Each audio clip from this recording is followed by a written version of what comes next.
قالت الاعراب آمنا قل لم تؤمنوا، پلس کا انکار ہو گیا نا، ایمان تو نہیں ہے تمہارے اندر، ولیکن قولوا اسلمنا درمیان میں آ گئے، ولما يدخل الایمان فی قلوبکم مزید تاکید ہو گئی ایمان تمہارے دلوں میں داخل نہیں ہوا۔ لیکن اب آگے چلیے، وَإِن تُطِيعُوا اللَّهَ وَرَسُولَهُ لَا يَلِدْكُم مِّنْ أَعْمَالِكُمْ شَيْئًا، اگر تم اللہ اور اس کے رسول کی اطاعت کرتے رہو گے اللہ تمہارے عمل میں کوئی کمی نہیں کرے گا۔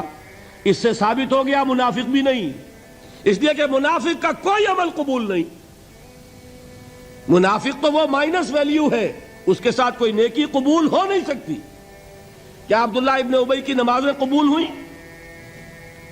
اگرچہ وہ نماز حضور کی امامت میں ادا کی جا رہی ہے، لیکن کیا اس کی نماز قبول ہو سکتی تھی؟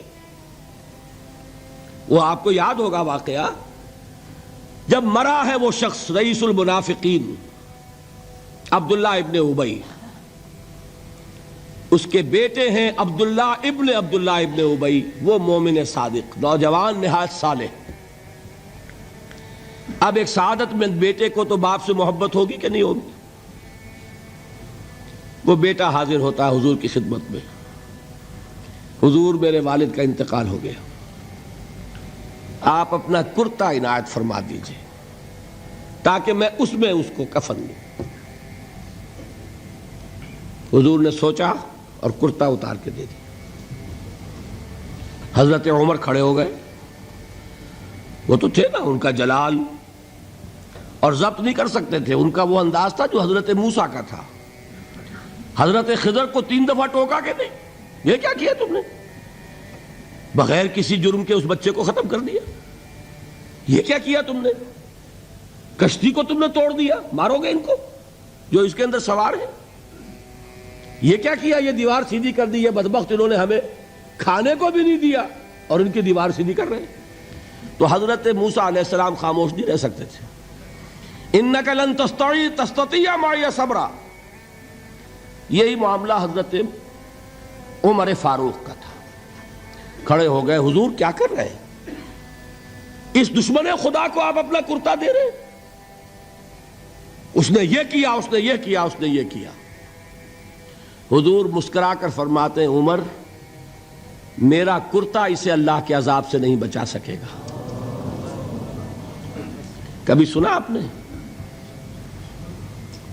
لیکن ایک ہے مروت، ایک ہے شرافت۔ اس نیک اور صالح نوجوان نے آ کر مجھ سے ایک بات کہی، مجھ سے سوال کیا نا، کیا میری شرافت اور مروت اسے گوارا کر سکتی ہے کہ اس کا ہاتھ میں خالی لوٹا دوں؟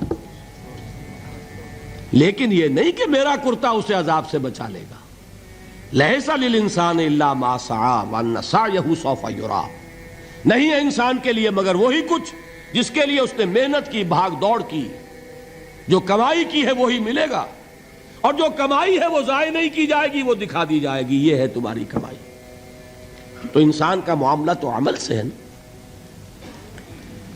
اور میں یہ بھی بتا دوں، لطیف باتیں ہیں یہ کرتا حضور نے دیا کیوں؟ ایک تو آپ کی شرافت اور مروت، اسی شرافت اور مروت کا ایک اور پہلو یہ تھا، حضور اس شخص کا ایک احسان اپنے اوپر سمجھتے تھے۔ غزوہ بدر میں حضرت عباس حضور کے چچا کفار کی طرف سے آئے تھے، ایمان نہیں لائے تھے اس وقت تک، اور وہ اسیران بدر میں تھے۔ بدر کی جنگ کے بعد جو قیدی تھے ان میں عباس بھی ہیں رضی اللہ تعالی عنہ۔ ان کو پاس کرتا نہیں تھا، کرتے کی ضرورت پیش آئی، وہ طویل القامت انسان تھے۔ عبداللہ ابن ابی نے اس وقت کرتا دیا تھا عباس کو۔ اس کو محمد الرسول اللہ اپنے اوپر ایک احسان سمجھتے تھے کہ میرے چچا کو اس شخص نے ایک وقت میں کرتا دیا تھا۔ آج در حقیقت محمد الرسول اللہ صلی اللہ علیہ وسلم نے اپنے اس احسان کا بدلہ چکایا ہے۔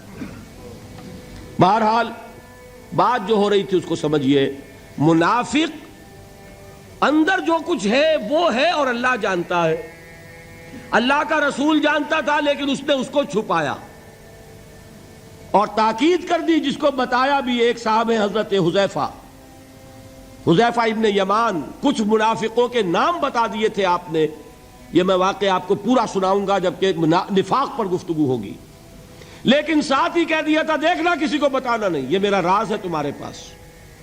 اب لوگ ان سے پوچھتے بھی تھے، وہ بتاتے نہیں تھے۔ ان کا نام پڑ گیا صاحب و سر نبی، یہ نبی کے رازدان ہیں، ان کے پاس نبی کا ایک راز ہے، وہ راز ہی رہا۔